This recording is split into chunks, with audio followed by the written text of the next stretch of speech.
Bonjour à toutes et à tous, je m'appelle Louis et je suis très heureux de vous retrouver dans le tout premier épisode de ce podcast, dans lequel on s'interrogera sur le rôle de l'USAP sur son territoire, sur son influence, son héritage, mais aussi son identité, avec 3 invités prestigieux à mes côtés.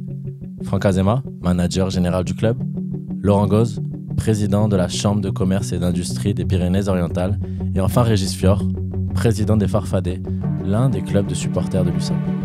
Je vous souhaite à toutes et à tous une excellente écoute et un excellent visionnage.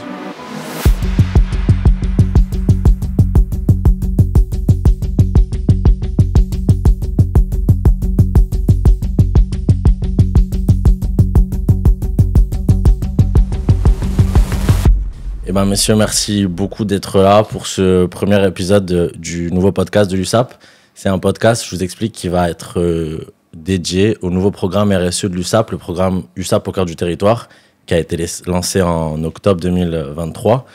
Et c'est un programme qui, en fait, prolonge l'engagement de l'USAP sur son territoire au soutien des plus fragiles, en se développant sur 6 axes d'action, 6 axes de travail: le rugby catalan, la solidarité, l'environnement, le sport pour tous, la citoyenneté et l'emploi.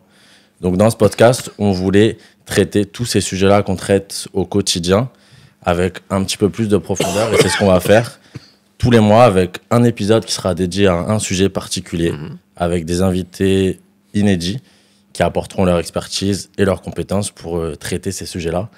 Pour ce premier épisode, on va partir assez général en s'interrogeant sur le rôle de l'USAP sur son territoire, sur les enjeux auxquels il peut répondre.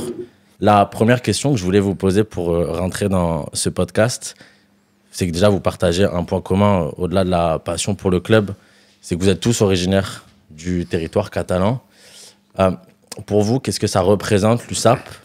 Vous pouvez peut-être faire appel à des souvenirs lointains ou des souvenirs plus récents, je ne sais pas ce que ça évoquera directement à votre esprit, mais qu'est-ce que c'est l'USAP pour vous ? Qu'est-ce que ça représente dans votre histoire personnelle ? Franck, peut-être tu peux commencer ?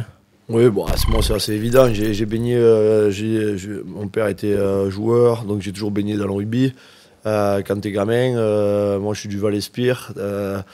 C'est marrant parce que quand t'es jeune, tu veux jouer contre l'USAP, mais tu veux gagner contre l'USAP. Mais la finalité, c'est que tu as envie de jouer un jour avec l'équipe première. Et pour moi, c'était l'ambition que j'avais quand j'étais minot, et c'est ce que ça me représentait.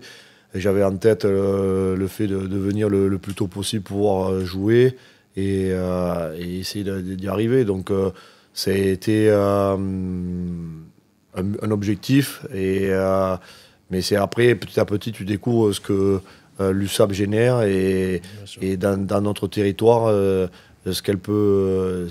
l'émulation qu'il peut y avoir autour de ça. Et voilà, donc ça... Je ne peux pas te dire, je me suis levé tous les matins en me disant j'ai envie de jouer à l'USAP, mais quand tu baignes dans le rugby, c'est une normalité et c'est une ambition légitime, je pense, que pour tous les gamins du territoire. Bien sûr. Toi, Laurent, c'est passé par la transmission comme ça à travers le rugby, à travers la famille, ou c'est différent ?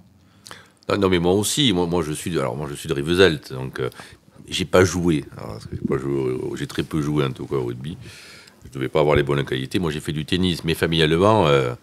Et mon oncle qui s'appelait Fernand Vaquet, donc à la tribune qui est en face. Donc, bien sûr, comme beaucoup de gamins, j'ai toujours baigné avec l'ensemble des générations, avec Jean-François Hibernome, avec Jean-François Tisseire, qui est mon voisin, Rivesaltes. Et puis après, avec ceux de ma génération, avec Franck, que j'avais vu jouer, avec Stéphane de Bezombe, avec Payard, Meillat, Patrick Arletas, Arbaud, enfin, j'en oublie beaucoup, avec Macabio. Et donc ça m'a toujours... ça fait partie de la culture que l'on a, des résultats qu'on regarde si on n'est pas au courant le dimanche soir, si on n'est pas au stade, ou le lundi matin dans l'Indépendant. Et ça fait partie des items de la vie locale qui est le rythme, qui rythme au cours de la saison avec les victoires, plus que les défaites. Mais bon, ça arrive aussi. Et puis quand on est supporter, c'est pour le... C'est pour meilleur et pour le pire. Voilà, tout à fait. Et donc, il faut pouvoir s'engager là-dedans. Et bien sûr, l'USAP, c'est toute une histoire liée au département. Ouais. Toi, Régis ? Moi, je suis né à Saint-Cyprien. Mon père était dirigeant d'un petit club local justement, et donc j'ai toujours baigné dans le rugby comme ça, mais j'étais meilleur dans les tribunes, c'est pour ça que j'y suis resté d'ailleurs, et que je me régale dans les tribunes tous les dimanches. Après, je pense que l'USAP c'est le ciment d'identification locale, c'est-à-dire que à l'école on se retrouvait, tout le monde avait son petit logo sur le t-shirt, et c'est vraiment un sentiment d'appartenance en tout cas, qu'on travaille toujours au quotidien, et les gens sont fiers d'être supporters de l'USAP, donc je pense que ça a un gros impact social, quoi. Ce que tu as mentionné, Franck, toi aussi un petit peu Laurence, cet aspect de transmission, c'est quelque chose d'assez intéressant parce que depuis des générations, l'USAP c'est une institution très forte sur le territoire. Comment vous expliquez que depuis des décennies et des décennies, et malgré des résultats qui peuvent varier, l'USAP a réussi à rester une place forte sur le territoire, et ça l'est encore aujourd'hui comme ça l'était il y a 50 ans auprès d'autres générations? Moi, je ne suis pas le plus habilité pour répondre, mais je pense que c'est quand même déjà les valeurs du rugby. L'USAP, quand on se déplace partout en France, qu'on dit qu'on est de Perpignan, il y a un référentiel à l'USAP, parce que ça a marqué, parce que l'USAP a été champion de France il y a pas longtemps, mais également il y a très longtemps, parce que l'USAP a sorti toujours des grands joueurs, et qu'on a cette connotation, en France du moins, dans le sud du rugby, et des valeurs que ça amène. Et je pense que, comme l'a dit Franck, on est de ce département, on est tous de coins différents. L'USAP, c'est vrai, moi j'avais plein de copains qui jouaient contre l'USAP, mais qui avaient qu'une envie, c'était de rentrer dans l'équipe de l'USAP. Et donc il y a cette image qui transcende les années, les générations, et qui fait qu'on est connu pour ça. Hors département, beaucoup également, quoi. Moi, je pense que c'est la transmission qui compte. En fait, on parlait tout à l'heure de génération de joueurs, mais il y a aussi des générations de supporters. C'est-à-dire que le grand-père amène son fils, son petit-fils, et c'est eux qu'on retrouve chaque année dans les tribunes, qui reprennent leur abonnement. Après, l'USAP, c'est le club phare du département. C'est-à-dire que c'est celui qui ramène le plus de monde dans les stades. Il dépasse le football, alors que dans d'autres régions, des fois, c'est le football qui prend le pas. C'est vrai que nous, on est une terre quand même de rugby. On est une terre des deux rugby, exactement, mais on est vraiment une terre où c'est dans notre ADN. Et donc, c'est une force, je pense, pour l'USAP de l'avoir, mais il faut le travailler encore. Bien sûr, il y a un aspect culturel super important. Toi, Franck, quand tu es arrivé à l'USAP l'année dernière, tu avais évidemment un projet sportif, mais aussi un projet social et solidaire, parce que tu as été à l'initiative de ce programme USAP au cœur du territoire.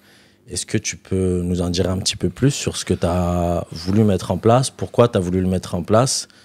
Est-ce que ça représente pour toi Simplement parce que bon, j'ai baigné dedans, comme on l'a dit tout à l'heure, mais je pense que c'est l'éducation, c'est notre position géographique, c'est la superficie de notre territoire, c'est l'identité, la culture qu'il peut y avoir, la transmission, elle vient de ça. Et comment j'avais envie que l'USAP, c'est rassembleur, et que on aille plus loin dans ce concept-là, et qu'on soit capable d'être une ressource pour l'ensemble du territoire, à la fois pour le rugby, pas pour dire voilà comment il faut faire, mais par contre ce qu'on fait, on peut le partager, et il faut que tout le monde puisse s'en servir. Il faut qu'on donne avis aux gamins de venir, il faut qu'on donne avis à nos supporters, et contaminer encore plus de supporters à venir.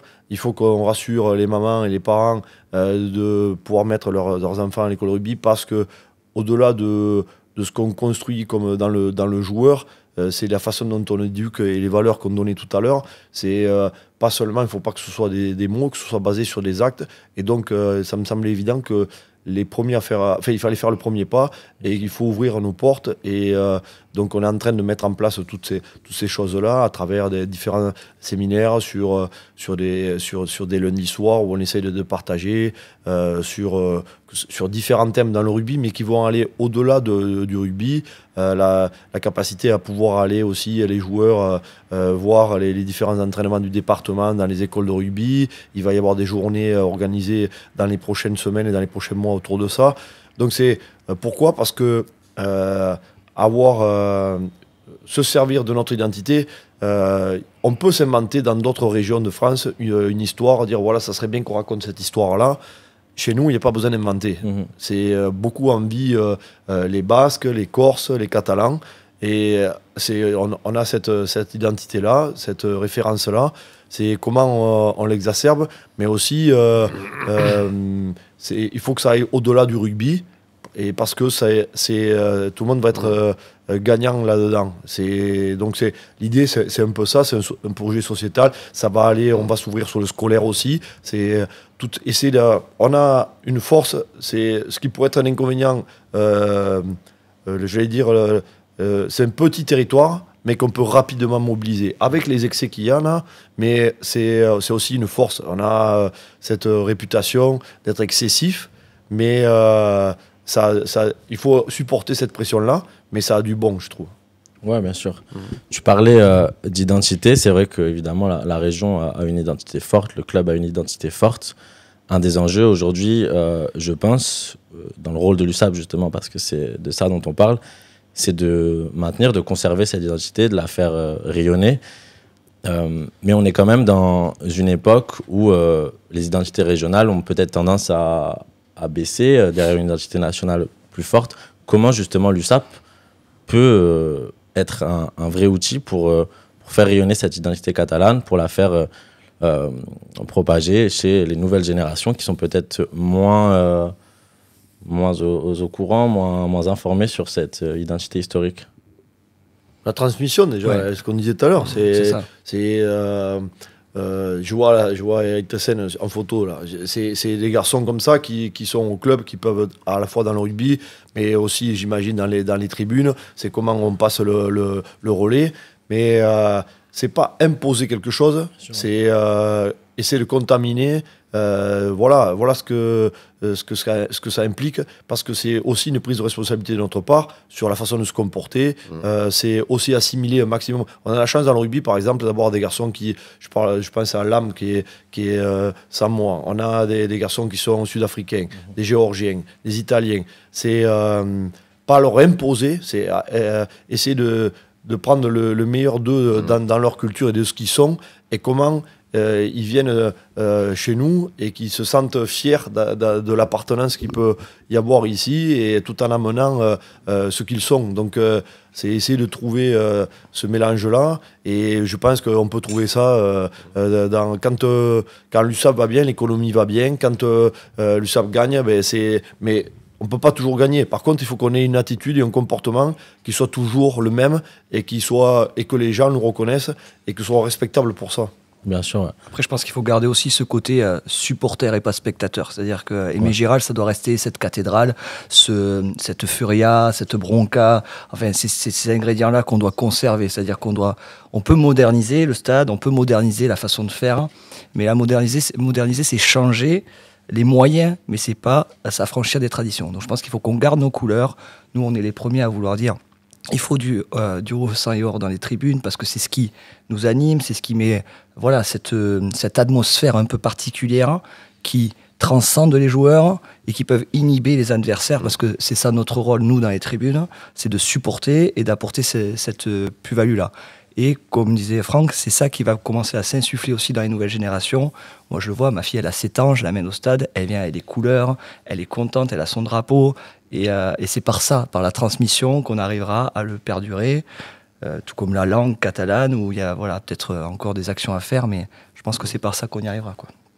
Ça, conserver un équilibre entre l'identité historique et forcément se moderniser, comme tu dis, accepter de faire certaines évolutions qui peuvent être nécessaires. On peut changer les moyens de faire, ça c'est pas grave, mais par contre il faut garder le socle. Je me rappelle, à un moment donné, on avait voulu enlever les stacks au début du match. Ça avait fait un tollé dans les tribunes, et parce que c'est pas notre histoire, c'est pas notre façon de faire. On n'est pas le Racing Métro, on n'est pas une salle de concert à la fin du match, quoi. On est l'USAP. Nous, on est plutôt dans les bodegas que sur la pelouse à la fin du match. Et il faut garder cet esprit-là, parce que c'est ça qui est notre force. Comme disait Franck, aujourd'hui, on est un petit territoire, il y a 40 clubs dans le département, il y a 5000 licenciés, c'est ça le vivier, c'est ça la force de l'USAP. C'est-à-dire que c'est concentré et que c'est comme ça que ça peut se exploser, tout simplement. Ouais, bien sûr. Et grandir, surtout, grandir. Bien sûr, il y a aussi un autre enjeu, forcément, Laurent, peut-être tu nous en diras plus là-dessus, c'est l'enjeu économique. On sait que dans ce département, on est dans un des départements en tout cas en France, qui est le plus touché par la pauvreté, le chômage. Comment l'USAP peut avoir un rôle là-dedans? On sait que dans ce programme au cœur du territoire, il y a une partie qui est dédiée à l'emploi et donc à l'organisation de job dating notamment. Comment l'USAP peut être un outil là-dedans pour apporter une solution? L'USAP, il est en adéquation avec le département, on l'a dit, et moi je trouve que ce qui a été dit, j'y suis bien sûr d'accord. L'USAP, c'est un club français avec le maillot historique qui vient du bleu ciel de 14, avec les couleurs sang et or qui sont propres à notre territoire et à notre identité, et elle a bien mêlé les deux. Et quand tu me dis qu'on est le département le plus touché par le chômage, etc., j'y vois aussi cette typicité catalane, typicité du Sud, de dire que l'USAP, ils ont perdu samedi, etc. Moi, je dirais qu'ils ont gagné il n'y a pas longtemps et qu'ils vont gagner bientôt, quoi. Et sur le département, on a le taux de chômage le plus élevé, on a le 3e taux d'employabilité de la région. Donc là aussi, c'est pour remettre les choses, et comme les résultats de l'USAP et le jeu produit par l'USAP aujourd'hui, qui est un jeu qui fait des jaloux chez les autres. Et ce que l'USAP peut apporter, et ce que l'image de l'USAP peut apporter, c'est l'histoire, savoir d'où on vient. C'est les valeurs du rugby, les valeurs du combat. C'est l'assimilation et le fait de faire ce que fait Franck, le fait de faire jouer X nationalités différentes dans un sens commun et dans un but commun. Et nous aussi, on a un territoire de brassage sur lequel on a des entreprises historiques, mais on a des nouvelles qui arrivent tous les mois, et de pouvoir les faire matcher les unes avec les autres. Et ça aussi, c'est le rôle du manager de l'USAP, c'est un peu le rôle de la chambre de commerce, de pouvoir intégrer les nouveaux avec les plus anciens et de les faire évoluer. C'est de pouvoir faire voir sur notre territoire qu'on est un territoire d'excellence. Le président de l'USAP, il est vice-président de l'école 42, que j'avais beaucoup mobilisé pour faire venir une école d'excellence mondiale. Mais on a aussi l'IDEM et IMERIR, qui sont des écoles de reconnaissance internationale sur le territoire. Et c'est un peu comme l'USAP. Il y a des très grands joueurs, et puis, alors moi je suis peut-être moins spécialiste, mais presque chaque année, on sort des futures stars, comme Pozzolo Tulagi, qui fait la une de l'équipe. Et là aussi, c'est de dire sur notre territoire, oui, peut-être, c'est certain, on est un petit territoire, mais on a des très belles entreprises d'envergure internationale, comme on a des très bons joueurs d'envergure internationale, et qu'on est un territoire d'excellence. Et je pense que de matcher l'image de l'USAP avec tous les items que porte l'USAP en elle, avec notre économie locale et la fierté des entrepreneurs locaux qui sont les supporters de l'USAP et qui sont ceux qui créent de l'emploi, ma foi, ça peut faire un avenir commun intéressant. Ouais, l'USAP peut servir de modèle un petit peu tout à fait. Aux entrepreneurs. De réceptacle de ce qui peut se faire de bien. Donc on a parlé un petit peu de l'enjeu emploi professionnel, l'enjeu identitaire. Est-ce que pour vous, il y a d'autres enjeux prioritaires? Quelle est au final la question, le rôle de l'USAP sur son territoire, au-delà d'être un club de rugby, d'apporter un certain spectacle tous les week-ends à Aimé Giral? Pour vous, quel est le rôle du club au-delà de tout ça, au-delà du rugby? Il y en a plein d'autres, certainement, mais je me dis, c'est être basé sur le bon sens et sur l'éducation. C'est se dire, comment on va retrouver ce comportement, cette identité à travers nos entreprises, à travers nos joueurs, à travers nos supporters, parce que on va nous reconnaître cette qualité-là, ce comportement-là. Et comme on disait, c'est vrai, le match il est perdu, on ne peut plus le changer. Par contre, qu'est-ce qu'on a devant et qu'on peut maîtriser? Sur quoi on peut s'appuyer? C'est ces actes-là, c'est ce qu'on peut maîtriser aujourd'hui. Et pas faire juste... avoir de la résilience sur quand on quand on perd, quand on est en difficulté dans une entreprise, c'est se dire comment, malgré tout, on continue de mener le projet et on ne s'arrête pas, on se dit non, on continuera que s'il y a des résultats. Non, c'est la même chose sur les infrastructures, c'est la même chose sur, j'imagine, dans le monde de l'entreprise et dans le fait de bâtir ou pas. Et c'est de persévérer là-dedans. Et c'est aussi la force de ce territoire, que malgré tout, il y a des embûches, il y a des difficultés, mais aussi tout le monde nous envie, notre région et notre département. On a beaucoup d'atouts et il faut pas les cacher. Parce que aussi, on veut se le garder, et c'est bien, mais il ne faut pas avoir peur de ça, de s'ouvrir et de le mettre en rayon, j'allais dire, et d'en faire profiter, parce que ça sera toujours positif. C'est d'être ouvert, ça permet de s'enrichir. Je ne parle pas sur l'aspect seulement financier, mais aussi culturellement, sur l'empathie qu'on peut avoir avec les autres, sur ces choses-là qui vont être essentielles. Pour moi, c'est l'éducation et la façon de se comporter et l'attitude qu'on doit avoir tous là, au sein de notre territoire. Ouais. Toi, Régis, je pense qui paraissent prioritaires ou... Ouais, je pense que l'USAP doit s'appuyer sur les forces en présence, tout simplement. Aujourd'hui, elle a cette capacité à pouvoir fédérer et pouvoir faire adhérer les gens avec elle. Il faut s'en servir. Il faut qu'elle grandisse par ça. Je pensais, pareil, dans les quartiers, on sait la difficulté à intervenir dans les quartiers défavorisés. L'USAP a juste à côté d'elle un club de rugby local de quartier, le foyer Lac d'Auvergne, qui fait des trucs exceptionnels dans le quartier. Je pense qu'elle doit s'appuyer sur ces forces-là, en tout cas locales, maillées, pour pouvoir être encore plus présente et encore plus puissante. Je pense que c'est par ça que ça va passer. Moi, je dis toujours, c'est les individualités, aussi brillantes qu'elles soient, elles ne sont rien sans un collectif qui est à l'unisson. Et aujourd'hui, c'est un peu no scrum, no win, quoi. C'est-à-dire, c'est une sorte de mêlée. Donc, il faut vraiment amener les gens avec soi. Pourquoi faire à la place d'eux quand il y a quelqu'un qui sait très bien faire? Bon, ben voilà, typiquement, l'exemple, c'est ça. Aujourd'hui, pour ce volet social, l'USAP peut s'appuyer sur ces structures-là qui savent très bien faire et qui sont même exceptionnelles dans les quartiers pour pouvoir aller un peu plus loin et cranter. Donc, voilà, je pense qu'aujourd'hui, l'USAP a besoin de s'appuyer. Elle le fait déjà un peu, mais il faut continuer, appuyer encore plus fort pour que derrière, on soit plus grand et on grandira par ça. Parce que c'est peut-être ça qui attirera de nouveaux talents, parce qu'ils viendront au-delà du projet de jeu, mais du projet global du club et de ce que le club peut apporter au niveau personnel, de découvrir des jeunes dans les clubs. Et je pense que c'est comme ça qu'on grandira en tout cas. Ouais, c'est vrai. Et c'est un vrai défi, je pense, aussi que tu mentionnes là. Tu parles du foyer Lake, il y a aussi le collège Ponce qui est voisin du stade Aimé Giral, où ils sont souvent au stade. Et c'est vrai que c'est assez fou des fois de se rendre compte que beaucoup des collégiens connaissent pas forcément l'USAP, connaissent pas forcément le rugby et sont très éloignés au final de tout ça. Donc c'est vrai que on parlait d'intégration tout à l'heure, d'identité. Il y a un vrai défi là-dessus sur comment rassembler davantage, et notamment des personnes qui sont issues de ces quartiers plus défavorisés. Comment vous expliquez le fait que l'USAP et le rugby, sûrement de manière en général, aient du mal à toucher ces personnes-là, et comment l'USAP pourrait faire pour y arriver davantage? Ah, ça, c'est un spécialiste, là. Non, mais ça a toujours été, c'est comme ça. Je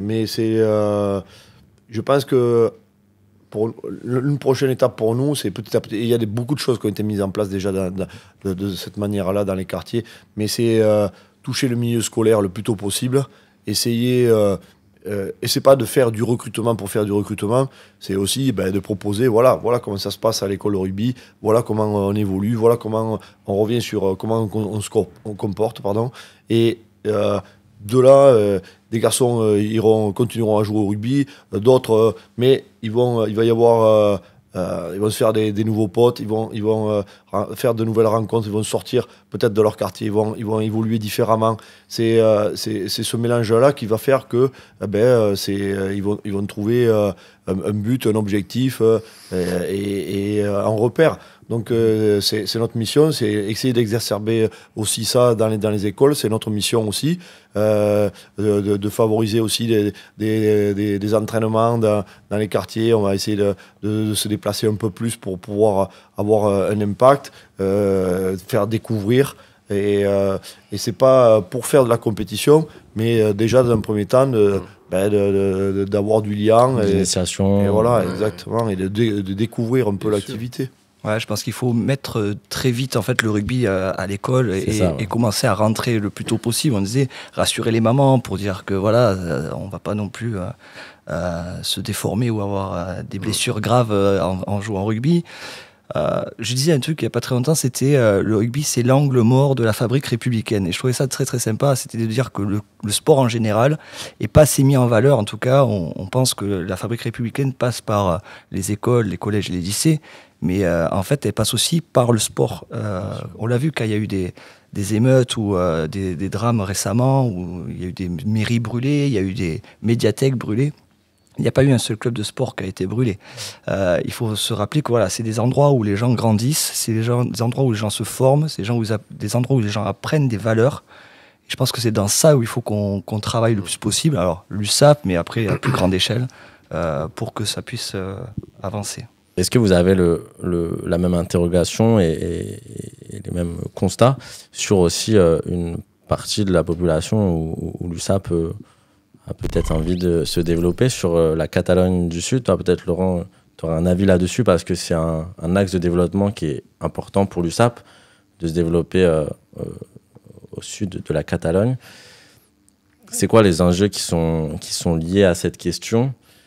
Pourquoi aujourd'hui on a encore un petit peu de mal à être présent sur cette région? Alors moi j'ai pas de réponse. Moi, je pense que ce qui a été dit sur les quartiers, c'est sans doute pareil à faire en Catalogne et ailleurs. Peut-être que, alors je vais me faire engueuler ici, peut-être que c'était plus simple de jouer au foot avec un ballon dans une cour que de jouer au rugby où les règles sont peut-être un peu plus compliquées à appréhender. Alors quand on est d'ici, on les connaît, mais peut-être c'est un peu plus compliqué à appréhender pour quand on est petit, et c'est peut-être un peu plus compliqué de faire des mêlées, des molles et sur du ciment ou sur un terrain dur que de jouer au foot. Et donc il faut pouvoir, je pense, aller évangéliser les gens du Sud. Moi j'ai toujours eu une option de dire que plutôt que de jouer à Barcelone, il faut amener les Barcelonais, les habitants de Gérone et de Figueres à venir à l'USAP. Tu l'as dit, c'est la cathédrale. Et je pense que pour faire adopter, pour faire toucher cette passion, c'est pas en jouant à Barcelone qu'on va la faire toucher, c'est en les faisant venir le samedi à Aimé-Giral où ils pourront le partager. Et moi, je pense que l'USAP, c'est comme les Dragons, c'est une belle ambassade. Et pourquoi pas essayer de mobiliser des entreprises locales qui ont des sièges ou des succursales en Catalogne ou ailleurs pour essayer d'y tisser des écoles de rugby logotisées USAP dans tous les territoires où il y a des joueurs. Pourquoi pas non plus, mais moi je m'aventure, c'est un terrain qui n'est pas le mien, c'est plus celui de Franck et de François Rivière, mais pourquoi pas imaginer des anciens joueurs qui seraient des ambassadeurs au Portugal, parce qu'il y en a eu en Argentine, en Afrique du Sud et ailleurs, parce que en Géorgie, parce qu'on doit avoir des joueurs qui ont joué un peu sur tous les hémisphères qui sont venus à l'USAP et qui sont connus ici, qui sont connus ailleurs. Moi, j'ai participé malheureusement à la finale de la Coupe du Monde, et pas la France, mais j'y suis allé quand même. J'étais à côté de supporters sud-africains. Quand je leur disais que j'étais de Perpignan, ils connaissaient Barend Brits. Donc c'est-à-dire ça veut dire que c'est des joueurs qui ont marqué ici, bien sûr, mais qui sont connus chez eux. Pourquoi pas imaginer demain des logos USAP, comme moi j'avais fait quand j'étais président de l'agence de développement de Perpignan, des Perpignan Invest, un peu sur une vingtaine de pays dans le monde, sur lequel on disait, ben voilà, Perpignan, venez. Il y a des choses à imaginer, il y a des choses à faire. Je crois bien sûr, ouais. Mais tu parlais de présence au stade. Il y a eu beaucoup de clubs catalans invités récemment et on entend un petit peu parler catalan dans le stade. Toi, est-ce que tu l'as ressenti, ça, Régis? Est-ce qu'en tant que président de groupe de supporters, tu as des relations avec des supporters de Catalogne du Sud ou Alors, il y comment ça se passe? a deux peñas qui sont du côté de Catalogne du Sud. Je pense que, ouais, effectivement, aujourd'hui, ça passe par la langue, ça passe par notre site internet, on en parlait il n'y a pas très longtemps, qui doit être traduit en catalan. Ça passe par toute notre communication qui doit être aussi en catalan, parce qu'il faut leur parler dans la langue catalane pour les attirer, je pense, au départ. Et après, je rejoins Laurent sur un sujet, c'est qu'il faut qu'on s'appuie sur les forces en présence que l'on a. On a des entrepreneurs exceptionnels qui rayonnent en Catalogne du Sud, qu'on n'arrive pas à avoir à l'USAP. Alors, je ne me ferai pas que des amis, mais je pense qu'il faut qu'on arrête avec le copinage, l'habitude de copinage que l'on a eu à l'USAP, pour qu'on s'ouvre un peu plus et qu'on puisse partir sur une nouvelle ère avec de nouveaux acteurs, en tout cas, qui viendront nourrir l'USAP et la faire grandir par ce côté-là. Aujourd'hui, le territoire, il a quand même été assez essoré, je pense. On a près de 400 entreprises, je crois, qui sont partenaires du CEP, ce qui est exceptionnel. Maintenant, il faut qu'on aille chercher ailleurs. Je pense que l'idée des ambassadeurs, c'est une super idée. Enfin, on a des millions d'idées. Nourrissons-nous de ces idées et appuyons-nous surtout sur les professionnels qui savent faire, qui ont une expérience, qui ont un réseau, un relationnel du côté du Sud. Écoutons-les et faisons comme ils ont réussi à performer. Je pense qu'on y arrivera. Mais il faut qu'on s'appuie sur ces gens-là. Voilà. Ouais, après, moi, juste un truc aussi, puisqu'on est... on ne sera pas trop écouté, non? Personne ne va nous écouter, c'est pas grave. Moi, je pense qu'il ne faut pas se limiter à la Catalogne. On est catalan. Il ne faut pas se limiter. Je crois que, surtout en matière de rugby, il y a Valladolid qui est l'endroit phare en Espagne pour le rugby. Il y a Madrid qui a des écoles de rugby et des clubs de rugby aussi. Je pense qu'il faut appréhender le Sud. Je crois qu'il faut voir grand. Il faut pas... Et encore plus, je pense que pour la Catalogne,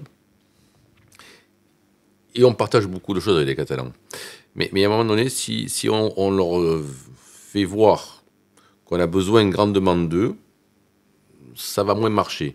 Je pense qu'il faut aller les voir, bien sûr, parce que c'est des cousins, parce qu'on partage beaucoup de valeurs, on partage la langue, on partage les couleurs, mais il ne faut pas s'exonérer d'aller voir les autres.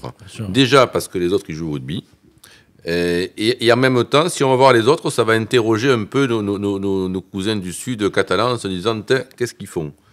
Il ne faut pas se sentir prisonnier d'une emprise géographique. Il faut essayer de développer le spectre le plus large possible. Aujourd'hui, c'est là où les clubs se développent forcément au-delà de l'aspect national, à l'international. Alors, au rugby, c'est peut-être moins le cas que dans d'autres sports plus gros économiquement. Mais du coup, la question se posera de comment conserver une identité locale forte en arrivant à s'expatrier à l'international avec beaucoup d'ambition aussi. Ouais, je pense que ça sera notre marque. Tout simplement. En fait, aujourd'hui, ça sera la marque de l'USAP. L'USAP, c'est une marque, en fait, il ne faut pas l'oublier. Après, je le rejoins, il y en a d'autres qui le font. L'Aviron Bayonnais est allé s'associer à une école de rugby dans la banlieue de Barcelone. Ils sont allés au-delà du Pays Basque. Non, mais il faut voir un peu plus large. Il faut voir grand, en fait. Il ne faut pas avoir peur, tout simplement. Et je pense qu'on ne perdra pas notre identité, parce que c'est l'ADN du club, enfin, c'est l'ADN de tous les mecs qui sont tous les samedis au stade. C'est dans les veines, quoi, je veux dire. Donc je pense pas qu'on perdra notre identité en partant ailleurs. Toi, Franck, est-ce que tu as un avis sur l'action? Est-ce que tu penses qu'il faut aussi essayer de voir grand, ou est-ce qu'il faut faire étape par étape Je pense que toujours on essaie de se dire il faut faire l'un ou l'autre. Je crois qu'il faut continuer de travailler avec la proximité, évidemment, mais c'est pas de se diluer, c'est de se contaminer le plus possible. Et t'en parlais tout à l'heure, c'est pour ça que notre comportement, la façon dont on assimile les joueurs qui viennent d'autres contrées, c'est nos meilleurs ambassadeurs. S'ils sont considérés ici, s'ils sont heureux ici, ça veut dire que quand ils rentrent chez eux, quand ils sont avec des amis, quand on fait un recrutement, c'est facile. J'ai joué là-bas, il y a un Australien. Moi, j'ai joué et j'ai passé du bon temps et j'ai été heureux, j'ai été respecté, j'ai adoré cette culture-là. Et voilà, c'est comme ça que ça se fait. Et donc, ça peut être pour le recrutement, mais c'est un point d'ancrage pour une entreprise, c'est un point d'ancrage pour une publicité. C'est ça. Mais c'est ce qui est mis en place. Aujourd'hui, il y a des conventions qui sont passées avec des clubs du côté de Barcelone et de la Catalogne. Il y a l'Andorre, il y a l'Aude, il y a l'Ariège. Voilà, tout est à proximité. C'est plus facilitant, mais il faut pas s'interdire le reste non plus. Donc c'est continuer de grandir, mais pour pouvoir faire ça, c'est déjà nous d'avoir des fondations solides, d'être reconnus et de faire les choses bien. Et petit à petit, ça va se dire, et c'est ces choses-là qui vont permettre d'avoir un impact sur donner envie. C'est simplement ça. C'est pas forcer les gens, c'est donner envie. Mais est-ce qu'on ne peut pas avoir une communauté ou une académie, un peu comme Clermont avait fait une académie au Fidji, je crois que c'était... Oui. Ça peut être des solutions comme ça aussi, de monter un petit peu... Ça a beaucoup été fait, ce qui marche, c'est quand on fait les choses sur la continuité. Oui. Si c'est pour faire du one-shot ou si c'est pour annoncer... Et c'est pour ça que, quand j'ai dit la première des choses dans l'USAP au cœur du territoire, il faut que ce soit basé sur des actes et que ce soit dans la continuité et que ce soit pas juste un one-shot sur quelques semaines, quelques mois et que ça perdure et qu'on nous reconnaisse ça. Et on n'est pas en train de donner une leçon, c'est juste on a envie d'échanger, de s'ouvrir encore plus avec tous les clubs du département et que ça aille au-delà du rugby. Donc c'est déjà faisons bien ça et petit à petit ça va nous permettre d'aller plus loin et d'aller de voir plus grand. Ouais, bien sûr. Il y a aussi un point important, je pense, c'est que du coup cette stratégie elle soit évidemment sur le long terme et qu'elle soit aussi incarnée par toutes les parties prenantes du club, que ce soit les joueurs, le staff ou les supporters ou même les partenaires, les mécènes. Comment vous le voyez cette partie-là? Comment vous essayez d'impliquer, toi Franck, peut-être les joueurs, le staff, toi les supporters, et comment les entreprises aussi peuvent... C'est toujours le partage qu'il va y avoir. C'est pas, si on dit qu'il faut faire telle chose, c'est bien, mais c'est boire un coup avec les gens à la fin du match, c'est se voir, on a fait des rendez-vous avec les Peñas, c'est passer un moment avec les écoles de rugby, aller un peu dans le département. C'est toujours les rencontres qui vont permettre de gagner du temps sur des projets. Ça, c'est notre vocabulaire rugbystique, il est en catalan. C'est comment on contamine les gens de toutes ces choses-là. Mais c'est toujours par des rencontres et des échanges qui vont enfin, c'est mon ressenti. Ouais, après, bien sûr que, mais je crois en ça. Ouais, c'est la communication aussi. Voilà, c'est beaucoup diffuser. On parlait de la récurrence pour que ça... Mais c'est pareil, il faut rappeler aux gens, être récurrent dans la communication pour que ça rentre dans l'esprit, que les actions de l'USAP soient connues, reconnues et que ça reste dans l'esprit.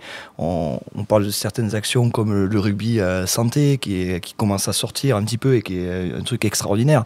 Mais voilà, il faut le rappeler aux gens pour que ça se diffuse et que petit à petit ça prenne et qu'on ait cette continuité pour que ça fonctionne dans le temps. Voilà, je pense que ça passe par la communication. On va parler du rugby féminin, mais c'est la même chose. Voilà, c'est aussi comment avoir de plus en plus de licenciés. C'est du public aussi potentiellement. Donc c'est tous ces secteurs-là qui sont porteurs aussi. C'est des partenaires aussi. Enfin voilà. Oui, non, mais et puis moi je pense que à l'USAP, il y a un président, il y a un manager général. Et c'est aussi une ligne à donner, un plan à donner. Je crois que c'est le rôle de Franck. C'est le match de samedi, mais c'est la préparation sans doute de la saison prochaine. C'est de voir comment implanter et contaminer, pour reprendre tes mots, les supporters, les jeunes, pour en faire des futurs joueurs dans 10 ans. Et donc c'est tout ça. Et après, c'est de pouvoir entraîner les supporters, les partenaires, les entreprises d'ici, les entreprises d'ailleurs, dans un engouement général et dans un plan, comme dans n'importe quelle stratégie publique, stratégie d'entreprise, sur ce qu'on fait demain et ce qu'on fera ensemble dans 10 ans, et l'ensemble des étapes qu'il faut pour arriver à un but de construction commune. Et ça, je pense que l'USAP a la chance d'être bien entouré aujourd'hui pour pouvoir avoir cette ligne de conduite dans le temps. Sur l'implication des partenaires, aujourd'hui, il y a quelque chose qui est assez récent. c'est le mécénat. L'USAP a un fonds de dotation du coup, qui organise la plupart de ses actions sociales, environnementales. Comment toi tu ressens l'ambition des entreprises du territoire sur cette nouvelle offre qui est à leur disposition, le mécénat? Est-ce qu'il y a une vraie volonté de participer à ces projets-là? Une volonté, oui. Après, il faut pouvoir l'amener, il faut pouvoir avoir aussi les résultats économiques qui permettent de pouvoir faire du mécénat, faire du sponsoring. Et ça aussi, c'est ce qu'on disait tout à l'heure, c'est pour arriver à des résultats économiques, il faut pouvoir faire grossir nos entreprises, les faire se développer, en faire venir d'autres. Et l'USAP, c'est un atout dans l'ensemble des cartes du territoire, du département, pour faire venir les entreprises et consolider les nôtres, pour faire venir des collaborateurs de bon niveau qui feront grossir les entreprises. Il faut l'enseignement, ça a été dit, il faut les valeurs. La géographie, on l'a. Le beau temps, même si on aimerait qu'il pleuve un peu quand même, ou beaucoup. La montagne, la mer, ça on l'a. On a des écoles, j'en ai parlé tout à l'heure, qui sont de très bon niveau, et ça les gens le regardent. Et on a la culture, et on a des lieux de culture et des événements culturels. Et puis il faut le sport. Et le sport, on a l'USAP, on a les Dragons, on a le meeting de Canet, on a des événements de niveau national et international. Et donc tout ça, ça fait partie des atouts qu'il faut mettre en avant pour pouvoir consolider un monde économique avec nos entreprises locales qui ont besoin de pouvoir recruter des gens de bon niveau qui ne pourront venir que si on a tous ces atouts, et on les a. Et il ne faut pas avoir peur de les dire. Et des fois, on pourrait se dire, comme on est, moi aussi je le dis, hein, un petit département, on ne le dit pas trop. Non, il faut le dire haut et fort. On a tout d'un grand département. On a tout d'un grand territoire. Il faut avoir la fierté de l'afficher. Et donc de faire venir ces collaborateurs qui vont pousser les entreprises, mais aussi de faire venir d'autres entreprises, on en a fait venir beaucoup ces derniers temps, qui vont consolider le tissu. Moi, je pense que c'est ça, en fait. C'est la capacité de l'USAP à capter des fonds extérieurs pour les réinjecter dans l'économie locale, qui fera... Enfin, c'est un cercle vertueux après, derrière. C'est-à-dire que c'est ça qui va faire grandir les entreprises, qui leur donnera d'autres moyens, qui leur donnera envie de se réinvestir encore plus dans l'USAP. Voilà, c'est vraiment ce cercle vertueux, mais il faut arriver à les capter, et donc rayonnons.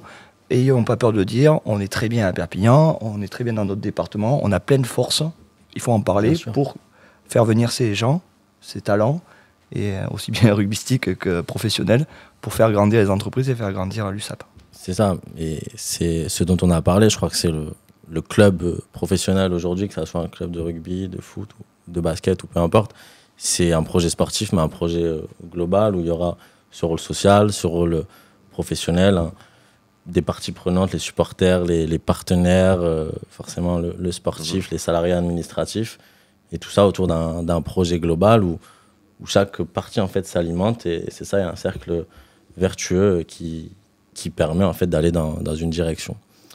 Ben, merci messieurs, je crois qu'on a bien répondu au sujet. En tout cas, merci beaucoup pour toutes vos interventions et ces échanges très, très intéressants.